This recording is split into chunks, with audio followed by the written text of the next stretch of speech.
He could have done more last year under Sirianni, but at least he made the team. I've been a huge Greg Ward fan for the last couple of years. He can't even get on the field. I kind of gave Miles Sanders a hard time when we had Les on, that he just is not able to make it onto the field. Your biggest stability is your availability. You got to be available. Greg Ward has got no chance to make this team as of right now.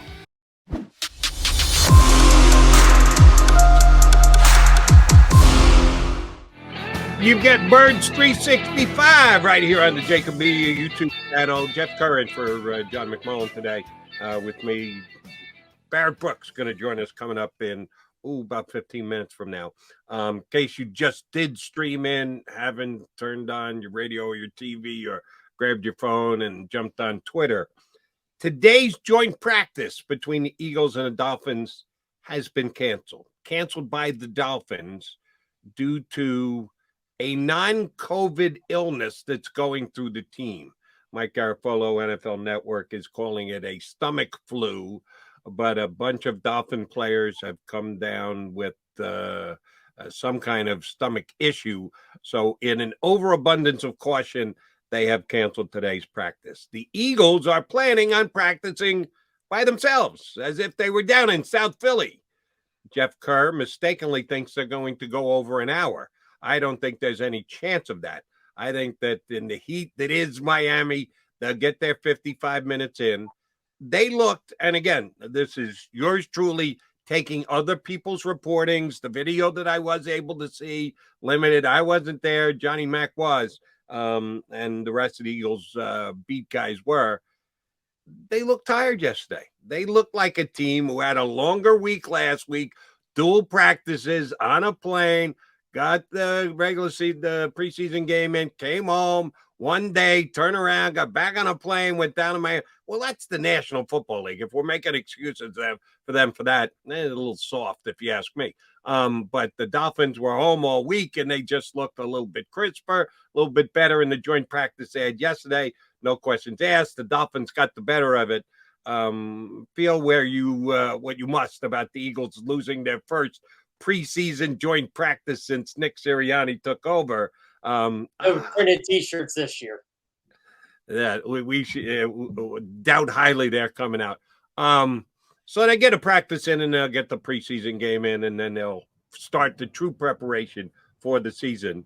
Jeff Kerr, how difficult do you think it's going to be to cut this roster down to 53 after this weekend's game?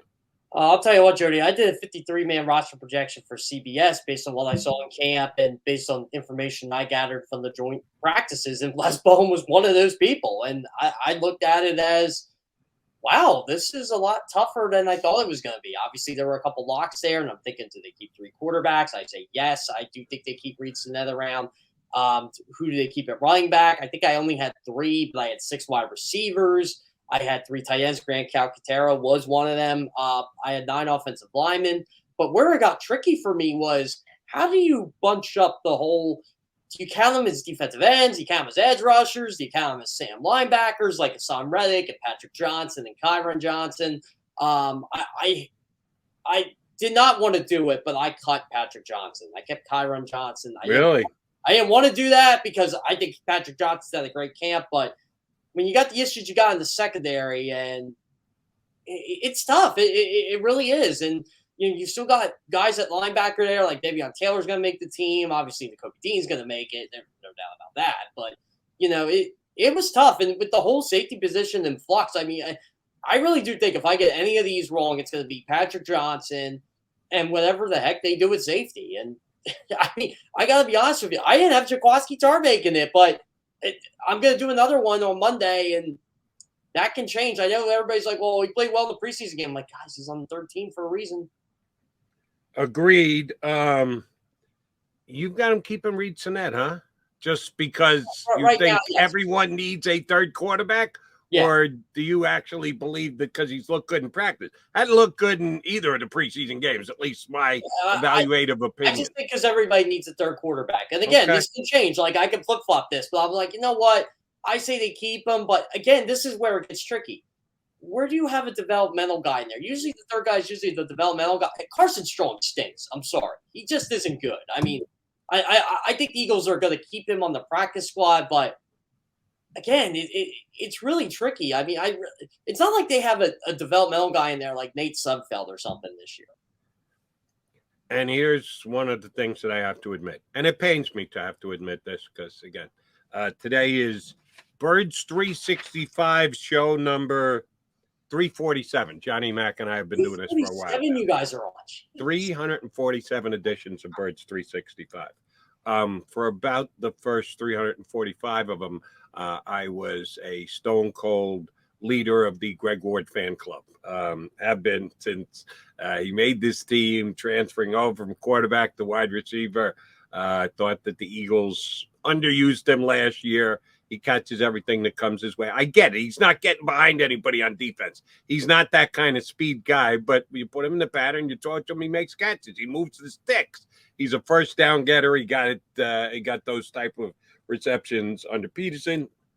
He could have done more last year under Sirianni, but at least he made the team. I've been a huge Greg Ward fan for the last couple of years.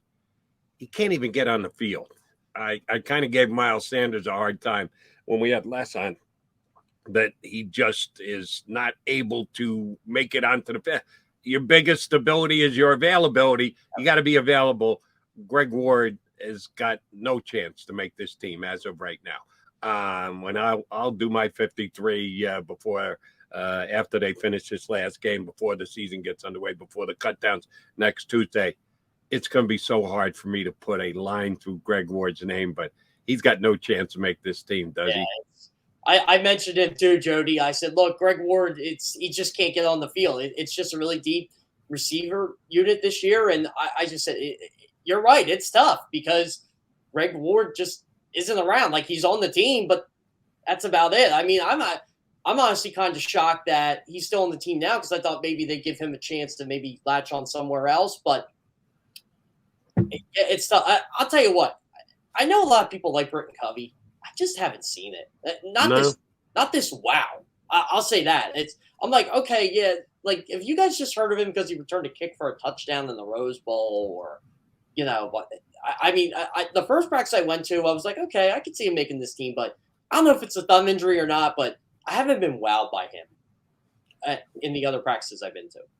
It was funny because I was doing a show with my buddy Glenn Macnow on Sundays a couple of weeks ago, and we had Merrill Reese, voice of the Eagles, on, and he said that the practices he's been at, Covey has actually made a couple of plays. Now, Merrill is, like myself, a charter member of the Greg Ward fan club.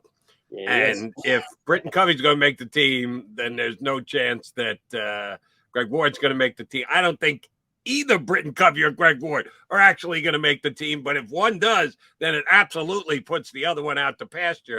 He's the only guy that I've heard say, yeah, Britton Covey's actually made some plays and he's opened some eyes. I'm with you, Jeff. I haven't seen it. Yeah, I'll say this, Jody.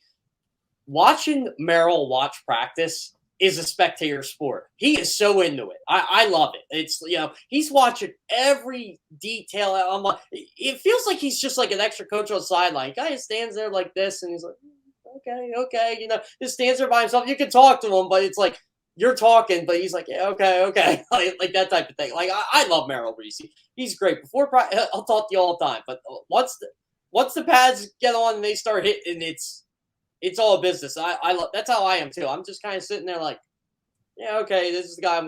I'm glad Les mentioned Kobe Smith, by the way, because I would have told you this straight up. I actually thought Kobe Smith was going to be one of the guys who was cut going from 85 down to 80. I did too.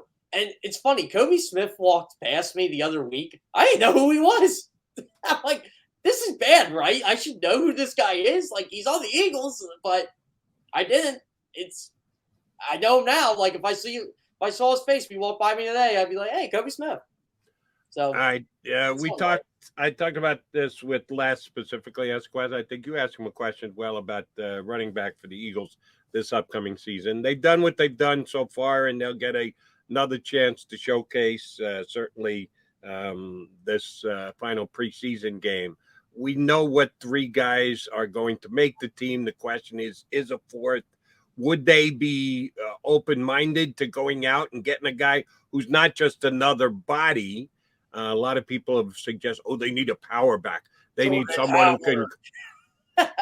I don't think that's necessary, because their power back is named Jalen Hurts. When they need to get a 3rd and 1, they're gonna do a quarterback sneak. They've got an extra added twist to their quarterback position because of Hurts' capability. So I don't think that's something that the Eagles will be looking to do. But do you think there's a chance? And it's not going to be Hunt. Everyone wants to throw Kareem Hunt's name out there. I like my Cleveland sources when they tell me he's not being dealt anywhere. The Browns don't want to trade him. They're going with Jacoby Brissett, and they believe they got to have that 1-2 punch in the backfield of Chubb and Hunt. So you're not getting Hunt. They won't trade Kareem Hunt. Now, Dearness Johnson could be available. That might be someone that intrigues you on the waiver wire. But again, why would they want to do that? Because remember the COVID year? Dearness Johnson had like 150 yards rushing. Cleveland could put you and me back there, and we might be able to get a yard. It's just, their offensive line's really good too. Yeah, I don't know that the Browns are going to trade any back, but it'll be interesting to see if the Eagles are in the back market. I think they're going with the 3 they have. And by the way, both Gainwell and Boston Scott looked really good last week in the preseason game. They went right down the field, 2 straight possessions, and stuck it into the end zone. I know it's only 3, and NFL teams like to have more than that. Most NFL teams putting together a roster these days. I think they're going with these 3, and that's with the major question mark about Miles Sanders. Will he be ready for Week 1? We have to assume that's the case. Hey, there are some people like my partner John McMullen who want to see the Eagles run the football like they did last year. I know you don't think so. I don't think so. I think they're going to try to pass it. We had Les Bowen on who said they've kind of committed themselves to try and pass the football.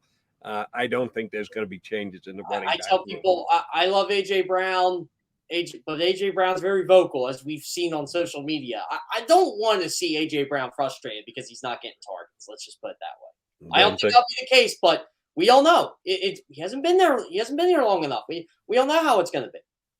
I don't think he's going to be a rock the boat kind of guy this year, because he's not going to need to rock the boat. They will get him the ball. Oh yeah, they will get him the ball. And you know what? Jalen Hurts will make sure he gets the ball. And exactly. I think that's why he's going to have a big year, because Jalen Hurts is going to make sure he gets the ball and he gets his. And I think Devonta Smith's going to get his. I really do think both are going to have big years. Jeff Kerr in for Johnny Mac today, here with us on Birds 365. We'll take a quickie timeout, then we will be joined by the big man. That's right, our very own. If you listen to and tune into the JAKIB Media YouTube channel all day long, Sports Takes. He does TV too. He's better with us here streaming, but that's just my personal opinion. He's pretty damn good on NBC too. Barrett Brooks going to join us next here on Birds 365.